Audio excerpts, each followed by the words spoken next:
Look around you. What a time we're in. We get to talk about why the heck we haven't seen a fictional demon appear in the same movie as Hawkeye yet. Who's that guy? With many more projects to come and heroes to introduce, so come their opponents. I'm not supposed to say anything to you. The MCU is nothing without its villains.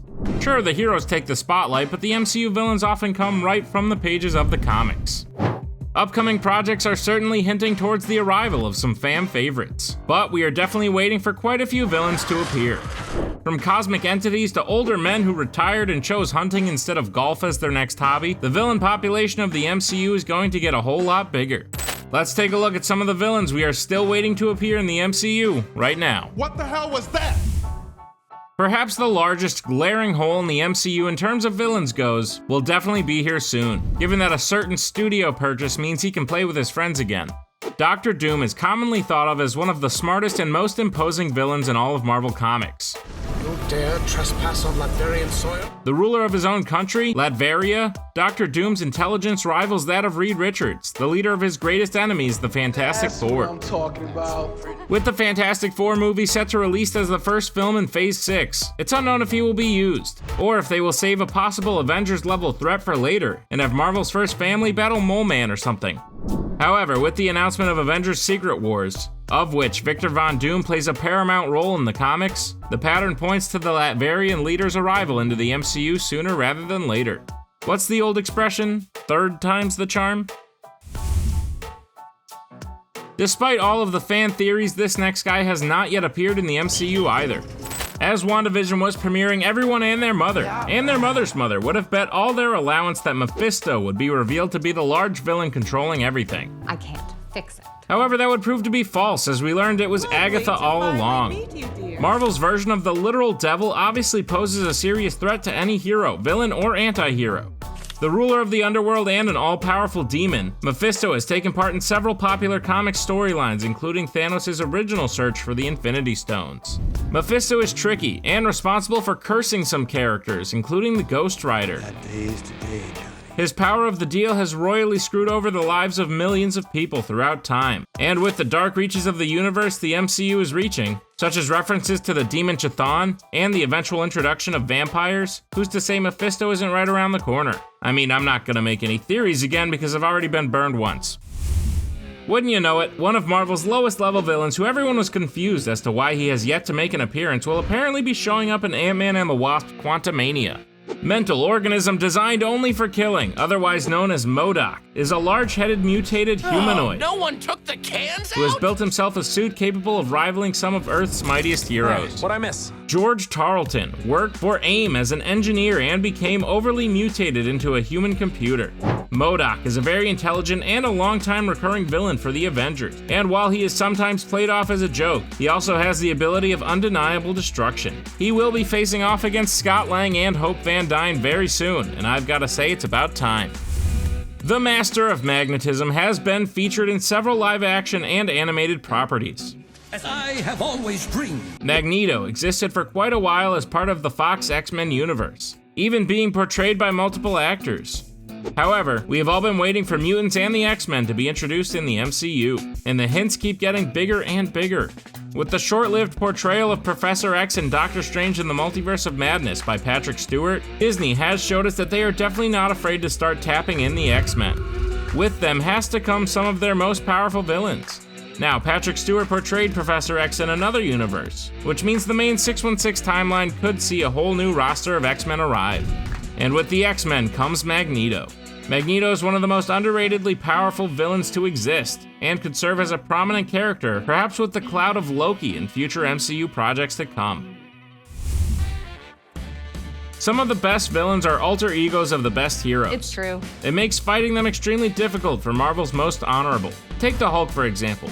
Heroes definitely need to stop the threat, but don't want to permanently hurt their friend. This is extremely true for the hero Adam Warlock, and he's not the only one. Adam Warlock has an extremely powerful and villainous alter ego known as the Magus, responsible for some of the greatest destruction and carnage in the comics. The surprise for this one really comes from the fact that it took this long to be introduced to Adam Warlock, who will officially debut in Guardians of the Galaxy Volume 3, and has had a close nemesis in Thanos, who is likely gone before Adam even arrives. Now with his official entrance, it probably won't be long before the Magus rears his ugly head. Another character with a villainous alter ego is Robbie Reynolds, aka the Sentry, affectionately known as the Superman of Marvel. There hasn't even been a whisper about this guy appearing in the MCU, which to me is still a shock. It's probably good too, because with the Sentry comes his uncontrollable alter ego known as the Void. The Void is nearly unstoppable, and people have gone back in time and tried to kill Robbie as a child to try and stop the coming of the Void in the future. With nearly unstoppable power, when the Void takes over, he leaves a wake of destruction everywhere he goes. Why do all the most powerful heroes have alter egos? Adam Warlock, Bruce Banner, the Sentry? Why can't we get an evil Hawkeye every now and then? Kang the Conqueror has already made his appearance in the MCU as He Who Remains in the finale of Season 1 of Loki. However, Kang is somewhat of an enigma, and He Who Remains is one of an infinite number of versions of this incredible villain. The true form of Kang will likely be the big bad of the Kang dynasty. Nice nose, thanks man. And has already likely taken over the TVA at the end of the Disney Plus series. However, several other versions of this villain still exist, and you better believe some of them rank up there as almost as bad. Certain versions that come to mind include the Scarlet Centurion, an axe-wielding warrior, and Rama-Tut, an ancient Egyptian ruler who came from the future and conquered this era of history with his futuristic technology. Any of these alternate versions could appear in any MCU projects coming up, and the best part is, unless you're a hardcore comic nerd, you may not even know who they truly are. Some of the greatest villains rule their own dimensions, and they are so powerful that the best heroes can do is try to make sure they stay where they are, not spill over into their own universes. Annihilus rules over the negative zone and is the leader of a bug-like race. He seeks to destroy anyone who would threaten his existence, and has been able to take possession of such powerful weapons like the Control Rod. Annihilus constantly seeks to extend his own lifespan, and has been responsible for waging some of the most casualty-heavy wars against Marvel heroes. Several pocket dimensions have already been introduced, such as the village of Ta Lo, and the negative zone is often associated with giving the Fantastic Four their powers. Annihilus, or at least his hometown, could be coming to the MCU very soon. The X-Men bring with them not only a large assortment of heroes, but villains as well. One of the most powerful who has not yet been featured in any live-action film or series is a character known as Onslaught. Two of the most synonymous mutants are Professor X and Magneto. Constantly at odds with how to achieve mutant freedom, the two have done battle for ages. At one point, Professor X had had enough and shut down Eric's consciousness. This caused the two psionic entities of these two powerful characters to merge into one new physical manifestation known as Onslaught. I'm not so surprised that we haven't seen Onslaught in the MCU yet, but more so that we haven't seen him at all, given his incredibly unique and powerful origin and just how sick he looks.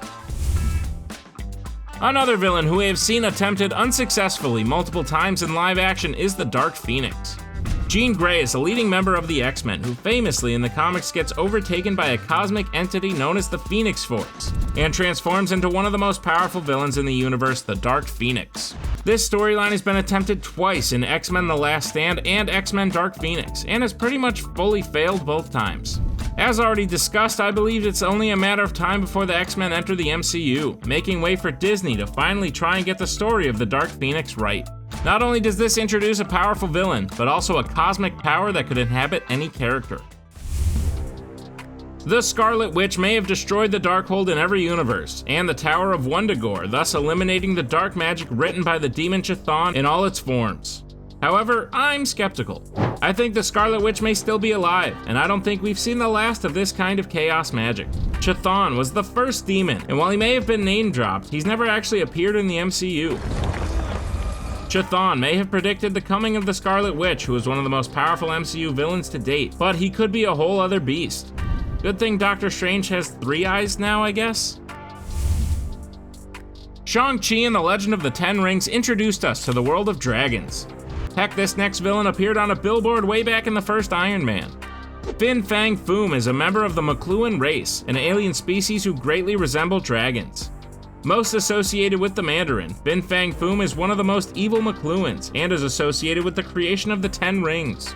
The Great Protector, who helped Shang-Chi defend Ta Lo, is likely a member of this race, and it's possible the beacon that the Ten Rings sent out could be calling to the famed evil dragon. If Fang Foom truly is on his way, Shang-Chi is going to need a little bit of help taking down this next giant monster, capable of wiping out villages and other dimensions in his sleep. Thanks to one film, Spider-Man shot into first place in terms of how many Rogues Gallery villains have appeared in the MCU. When Peter broke Doctor Strange's spell, several villains from alternate universes began making their way to Earth 616. The outline of a villain we have never seen in live action nearly made his way in before Peter saved the day. Kraven the Hunter is one of the most long-running and interesting villains who we are dying to see. He will be getting his own film in the Sonyverse. I don't know. Kraven could be a perfect villain for a future Spider-Man solo film, especially now without any technological resources he is used to. Another Spider-Man villain who may have already appeared, but not really, is the Hobgoblin. Modeled heavily after the Green Goblin, the Hobgoblin is a destructive and deranged villain who often poses a serious threat to the Wallcrawler. The reason we're surprised we haven't seen him yet is because of one of his alter egos, who held the mantle. Ned Leeds is Peter's best friend in the MCU, but in the comics he has been a recipient of the Goblin formula that transformed him into the Hobgoblin. With actor Jacob Batalon getting rather jacked, theories were abound, though he did not wind up making the transformation in No Way Home. However, now that he doesn't remember Peter and has seen Willem Dafoe's Green Goblin for inspiration, Ned's one lab accident away from trying to kill his best friend. If you thought Mephisto was the only theory gone wrong when it comes to WandaVision, you would be sorely mistaken. Especially with all the talk of dreamwalking in the MCU as of late, I am incredibly surprised that we haven't at least gotten the hint at the villain Nightmare yet. Nightmare literally lives in the dream dimension and is obsessed with causing fear in his opponents. Nightmare has teamed with several Marvel villains and faced off against several popular Marvel heroes. Given that projects like WandaVision, Doctor Strange and the Multiverse of Madness, and even Moon Knight deal with spiritual planes and other dimensions, I'd like to think Nightmare, the Lord of Dreams, will be appearing sooner rather than later. Nathaniel Essex was a Victorian-era geneticist who predicted the arrival of mutants in the future. His intellect caught the attention of the first mutant, Apocalypse, who genetically mutated Nathaniel, turning him into the powerful and brilliant villain, Mr. Sinister. Over the years, Mr. Sinister continued experimenting with mutant genetics, adding to his power and becoming nearly unstoppable, even able to break away from his creator, Apocalypse. Mr. Sinister is an X-Men villain who is not often thought of, and could be one of the first villains they face when they join the MCU. The original catalyst for Marvel's Infinity War may have been left out of the movie adaptation, but that doesn't mean we couldn't still see her appear in the MCU. The original motivation of Thanos' Infinity Quest was to impress the living embodiment of death. Lady Death obviously represents some horrific consequences for trillions of people in the universe, and her manipulation of Thanos caused untold horror, with universal embodiments such as Eternity and the Watcher beginning to appear in the MCU. We could definitely see Lady Death pulling someone's strings very soon. Perhaps another villain will fall in love with her and try to destroy half the universe for her honor. One of the most powerful races of beings in the entire multiverse of Marvel Comics is the Beyonders.